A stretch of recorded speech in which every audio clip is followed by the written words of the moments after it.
জুয়েল মুর্মু আদিবাসী উন্নয়ন দপ্তরের প্রতিমন্ত্রী হয়েছেন। জুয়েল মুর্মু দায়িত্ব পেয়েছেন সেচ ও জলপথ দপ্তরের।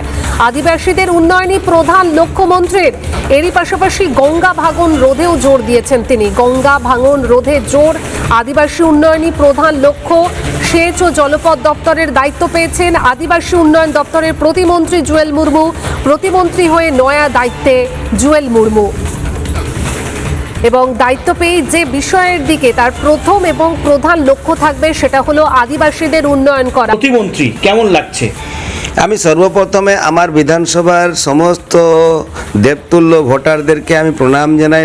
সাথে সাথে যারা আমাকে ভারতীয় জনতা পার্টির কর্মীবৃন্দু আমার জন্যে বা দলের জন্য যারা কাজ করেছিল, বুথ সভাপতি, যারা মেম্বার ছিলেন, শক্তি কেন্দ্র প্রমুখ এবং মণ্ডল সভাপতি এবং কেন্দ্র পদাধিকারী, এখন সম্মানীয় আমাদের যে প্রধানমন্ত্রী নরেন্দ্র দামোদর দাস মোদীজিকে আমি আমার পক্ষ থেকে অনেক অনেক কৃতজ্ঞতা, ধন্যবাদ, নমস্কার জানাই।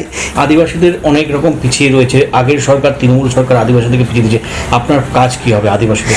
দেখুন, আপনারা জানেন যখন আমাদের যে ভারতবর্ষ থেকে আদিবাসী কংগ্রেস সরকার নাই করে দিলেন, যে আমাদের যে ক্যাবিনেট মন্ত্রী যখন আমাদের আদিবাসী উন্নয়ন দপ্তরের একটা যে মন্ত্রিসভা তৈরি করে দিলেন, সেখানে আমাদের অটল বিহারী বাজপেয়ী আর তিনি বললেন যে আদিবাসী মানুষদের জন্য যেখানে যেখানে আমাদের যে একলব্য স্কুল, যেখানে যেখানে আমাদের গ্রামের মানুষের যারা আজকে আদিবাসী সমাজে পিছিয়ে পড়া, তাদের আশ্রম হোস্টেল, তাদের জন্য টাকা স্যাংশন করে বরাদ্দ করা হলো।